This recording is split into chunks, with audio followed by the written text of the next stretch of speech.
Assalomu alaykum hammaga. Biz navbatda ko'mir qatiyotgan xonadonimizga keldik. Bu xonadonimiz Qo'shko'pirda ekan.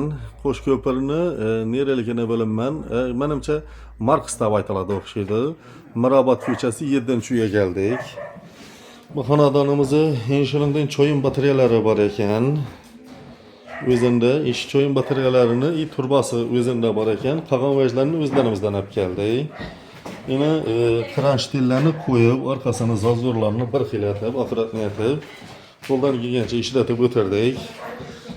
Kime şunun diye hizmetler gerek olsa ekranda nomerlere bağlanaverasizlar. Bu xo'jaligimizga 21.500.000 so'm pul chiqdi. Shu batareyasi bilan turbasi o'zida bor ekan, qolgan vajlari bizdan oldu.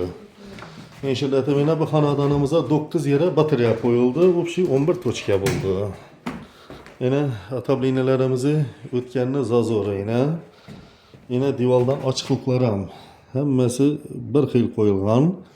Kimga shuningdek xizmatlar kerak bo'lsa, ekranda nomerlarga bog'lanaverasizlar. Shu videoni ko'rib yoqlashgan bo'lsa, like bilan podpiskalarni ayamasanızlar.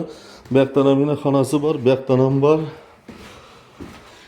Bu yerdan ham 2 batareya qo'yilgan yine.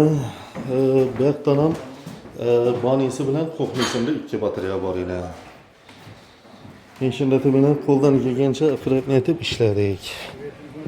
Yine katyolumuz o'zlarimiz ishlab chiqargan Teploshovat katyolu 91dan 425 83 87 telefon nomerlarimiz. Yine gradusimiz ham hazır 70 gradusda turibdi. Katyolumuz ham. Sizlarga bir ochib ko'rsatsak endi.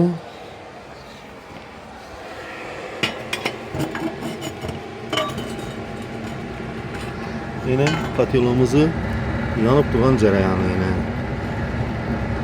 Şunu bilen bu ideki işlerimize öz yekununa yetti. Kime şunun bir atapını hizmetler gerekiyorsa ekrandan numarlara bağlanaverasizlar.